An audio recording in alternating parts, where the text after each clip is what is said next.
एक परम भक्त हुए भगवान के, उनका नाम था कुआ जी। क्या नाम था? कुआ जी।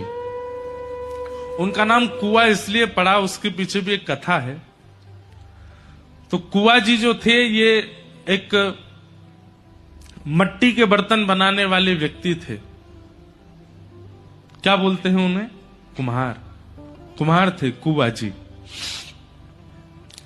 पर इनका नियम इतना था, ऐसा था कि ये उतने ही बर्तन बनाते थे जिनसे इनकी पत्नी का पेट भर जाए, और अगर 2-4 महात्मा कभी इनके गांव में आ जाएं तो उनको ये प्रसाद पवा सकें। बस इतने ही बर्तन बेचते थे। मतलब आज की व्यवस्था इनकी पत्नी की, और अगर संत महात्मा कोई आ जाए तो उनको पवाने की। बस कल की व्यवस्था के अनुरूप आज धन संचन नहीं करते थे। भगवान के मन में आया कि कुआ जी इतने बड़े भक्त हैं, इनका यश मुझे ही करना होगा संसार में। सोच लो, ठाकुर जी के चिंतन में आ गए। ठाकुर जी ने मन बना लिया कि कुआ जी का यश मुझे करवाना है। और भगवान ने एक दिन ऐसी लीला की कि कुआ जी महाराज सुबह सुबह उठ करके बर्तन बेच करके आए मिट्टी के, और उससे जो धन प्राप्त हुआ अपने लिए, अपनी पत्नी के लिए प्रसाद सिद्ध कर लिया, 2-4 महात्माओं के लिए प्रसाद सिद्ध कर लिया। लेकिन आज इनके द्वार पर 200 महात्मा आ गए।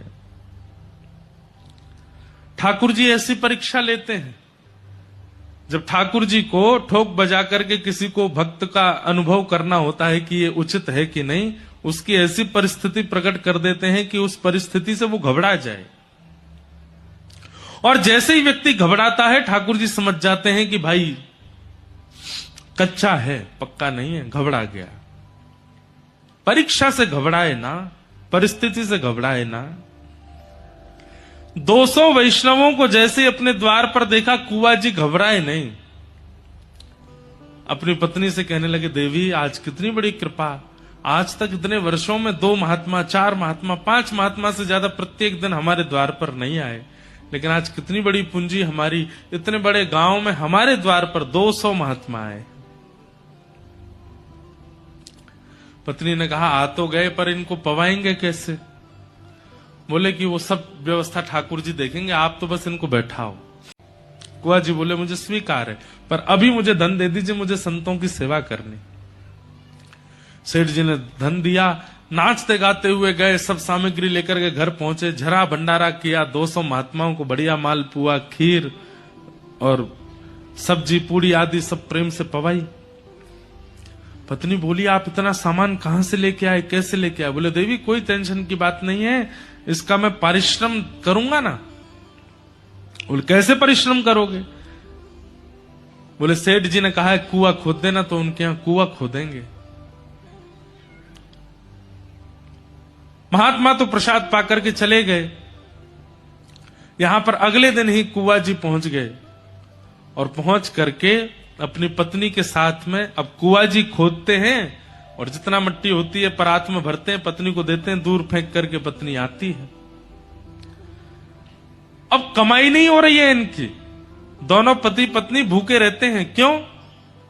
ये तो परिश्रम दे रहे हैं, और कमाई होती है मिट्टी के बर्तन बना के बेचने से। वो कैसे करें? घर में कोई और सदस्य है नहीं, 3-3 दिन 4-4 दिन तक कुछ भोजन को नहीं मिलता।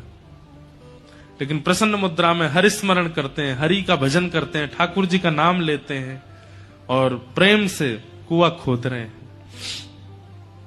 4-5 दिन बाद कोई कुछ दे देता है तो दोनों आधा आधा खा लेते। हम आपको बता रहे हैं कि ठाकुर जी कैसों का स्मरण करते हैं। एक बात निश्चित है, आपको माननी पड़ेगी, अगर जीवन में कठिन परीक्षा आई है तो इसका मतलब यह समझ लीजिए ठाकुर जी मिस कॉल मार रहे हैं आपको, ठाकुर जी याद कर रहे हैं। तो कुआ जी की ऐसी परीक्षा, लेकिन प्रसन्न मुद्रा में भगवान का स्मरण करते हुए कुआं खोद रहे हैं।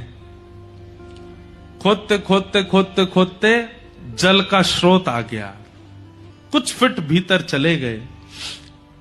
पत्नी को बार बार मिट्टी ऊपर देते थे, पत्नी से कहा, देवी देखो जल का स्रोत आ गया, अब कुछ दिन और फिर उसके बाद ये कुआं निर्माण हो जाएगा। पत्नी भी बड़ी प्रसन्न हो गई, इतने दिन हो गए, घर में व्यापार भी नहीं हुआ, कुछ काम धंधा भी नहीं हुआ, भोजन पानी भी नहीं चल रहा है, अब बढ़िया कुआं बन जाएगा तो हम फिर से बर्तन बेचेंगे, धन कमाएंगे। बोले महाराज आप लोग आए हैं, अब आप भी जानते हैं कि एक परिवार में 200 लोगों को पवाने की व्यवस्था तो नहीं होती, तो इसलिए थोड़ी प्रतीक्षा करनी पड़ेगी। मैं जाऊं बाजार से कुछ ले आऊं सामग्री, तब तक आप स्नान ध्यान संध्या वंदन करो और पत्नी बढ़िया प्रसादी बनाएगी, फिर आप लोग पाइएगा। कुंवर जी महाराज तुरंत घर से निकल करके गए, जो नगर सेठ थे उनके पास गए और नगर सेठ जी से जाकर के कहा कि आप मुझे कुछ धनराशि दे दीजिए। नगर सेठ जी बोले, भाई पिछली धनराशि तो अभी तक चुका नहीं पाए तुम, और कितनी धनराशि चाहिए तुमको? बोले 200 लोगों को प्रसाद पवाना है, उतनी धनराशि चाहिए। और कुंवर जी ने हाथ जोड़ करके क्या कहा कि महात्मा 2 बातें सुन लीजिए हमारी। नगर सेठ जी से कहा, पहली बात, मेरे पास धन है नहीं तो मैं चुका नहीं पाऊंगा, ये मैं पहले ही बता रहा हूं। दूसरी बात, मेरे द्वार पर जो 200 महात्मा आए हैं, अगर उन्होंने प्रसाद नहीं पाया तो मैं प्राण त्याग दूंगा। सेठ जी बोले, तुम धमकी दे रहे हो हमको? एक तो हमसे पैसा मांग रहे हो, ऊपर से कह रहे हो मैं लौटा नहीं पाऊंगा, ऊपर से कहते हो कि नहीं दिया तो मैं प्राण त्याग दूंगा। तो कुंवर जी कहते हैं कि धन चुकाने का एक और तरीका है। बोले क्या? आप मुझसे अपने घर में कोई काम करवा लीजिए, मुझसे परिश्रम करवा लीजिए और उस परिश्रम के बदले मुझे 200 महात्माओं को प्रसाद पवाने के लिए धन दे दीजिए। परिश्रम कर दूंगा मैं आपके यहां, पर धन नहीं लौटा पाऊंगा। तो सेठ जी मान गए। सेठ जी ने कहा तो फिर ठीक है, एक काम करो। बोले क्या? हमारे घर में जल की व्यवस्था नहीं है, हमको जल लेने के लिए पोखर तालाब में जाना पड़ता है हमारी घर की बहू बेटियों को। पीछे कुछ जमीन हमारी बची है, तुम वहां पर कुआं खोदोगे अकेले, और कुआं खोद करके उसमें जल का स्रोत जब तक नहीं निकल आए तब तक खोदते रहोगे। कुआं में पानी ऐसी थोड़ी आ जाता है कि 2-4-10 फीट में आ जाए। शर्त है तुम और तुम्हारी पत्नी, तुम ही दोनों कुआं बनाओगे। कुंवर जी बोले, मुझे स्वीकार है, पर अभी मुझे धन दे दीजिए, मुझे संतों की सेवा करनी। मिट्टी फेंकने के लिए जैसे ही पत्नी गई तो जल इतना ज्यादा आ चुका था कि उस जल के आगमन से आसपास जो मिट्टी थी वो गीली होकर के धंस गई और फीटों नीचे कुंवर जी धंस गए, दब गए और उसी के नीचे ही रह गए। जैसे ही जाकर के देखा सारी मिट्टी नीचे गिर गई है और कुंवर जी उसके नीचे दब गए हैं। अब अकेली कितना उसमें से निकाली मिट्टी, खूब पहले तो फावड़े से खुद ही खोदने लगी, लेकिन वो तो पूरा ही भर चुका था। दौड़ी दौड़ी सेठ जी के पास गई, बोले सेठ जी मेरे पति को निकाल दीजिए, देखिए ना वो धंस गए भीतर। पूरा गांव इकट्ठा हो गया, सब लोग योजना बना रहे हैं, यहां से खोदो, यहां से खोदो, यहां से करो, ऐसे करो। पर अंत तो गत्वा, क्योंकि कुंवर जी इतने प्रसिद्ध और इतने बड़े व्यक्ति नहीं हैं, इसलिए गांव के लोगों ने कहा परिश्रम करके हम मिट्टी निकाल भी देंगे तो भी कुंवर जी जीवित तो मिलेंगे नहीं, मर चुके होंगे। इतनी देर हो गई है, इतनी मिट्टी में धंस करके व्यक्ति कैसे बच सकता है? सेठ जी भी वहां से जाने लगे। अब देखिए वहां कुंवर जी, वो भी तो एक मानव है, मिट्टी के ढेर के नीचे फंस गए हैं, लेकिन गांव के लोग क्या कह रहे हैं? पत्नी को सांत्वना देते हुए कह रहे हैं अब हम निकाल भी देंगे तो क्या फायदा, वो जीवित तो बचेंगे नहीं। पत्नी कह रही है कि इतनी जल्दी आप लोग कैसे मान रहे हैं? बोले कि मान, इतनी संख्या में मिट्टी उनके ऊपर गिर गई है, वो जीवित कहां बचेंगे? उनको निकाल भी देंगे तो तुम अभी शोक में हो, उनका शव देख करके और शोक में आ जाओगी। अब उनको नीचे ही गड़े रहने दो।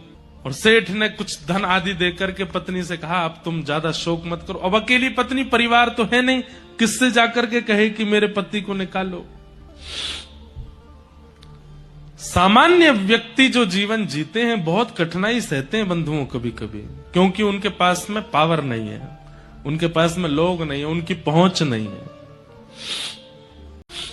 कुंवर जी की पत्नी रोज ठाकुर जी से प्रार्थना करती, बोले नाथ मेरे पतिदेव आपका भजन करते थे और आपके जन, आपके संत, आपके भक्तों के लिए कर्जा लेकर के भोजन कराते थे कि संत भूखे ना चले जाए। और अंत तो गत्वा क्या दिया, मेरे पति का ऐसे इस प्रकार निर्मम तरीके से उनकी हत्या हो गई, और यहां तक कि आज मेरा कहने को कोई नहीं संसार में जो उनके शव को निकाल सके मिट्टी के भीतर से।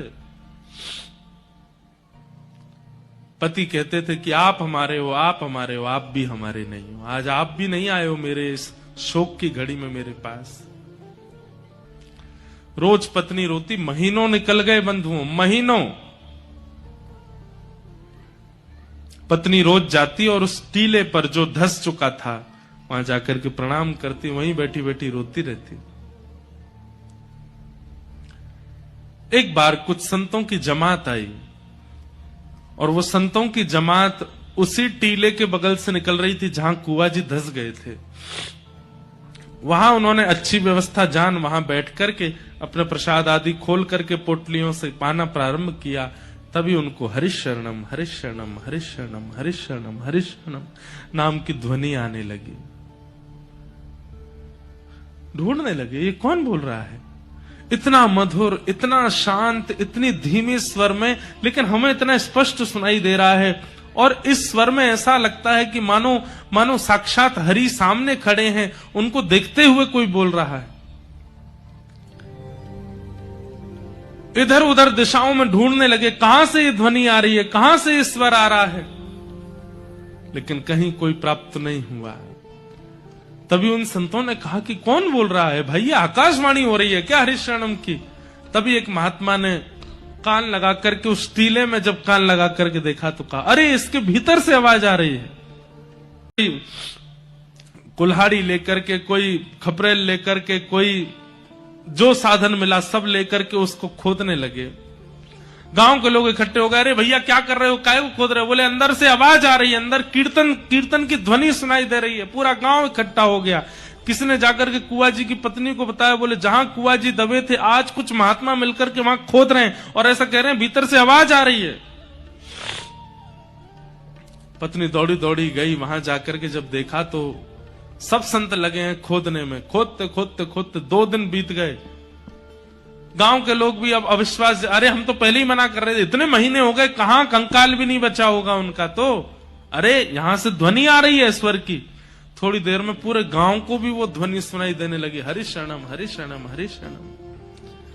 खोदते खोदते 2 दिन बाद जैसे ही अंतिम परत पर पहुंचे, जैसे ही मिट्टी हटा करके देखा तो क्या पाया, सुंदर दिया जला है, सामने साक्षात ठाकुर जी का श्री विग्रह विराजमान है और कुआ जी बैठ करके खूब मधुर वहां भजन कर रहे हैं, ठाकुर जी का हरिशरणम नाम संकीर्तन कर रहे हैं। कभी हाथ में करताल लेकर के नृत्य करने लगते हैं, कभी बैठ करके प्रणाम करने लगते हैं, वंदन।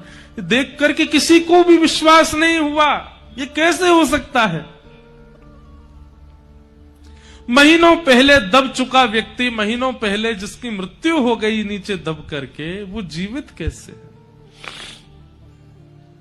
क्योंकि हरि के स्मरण में कुआ जी हैं।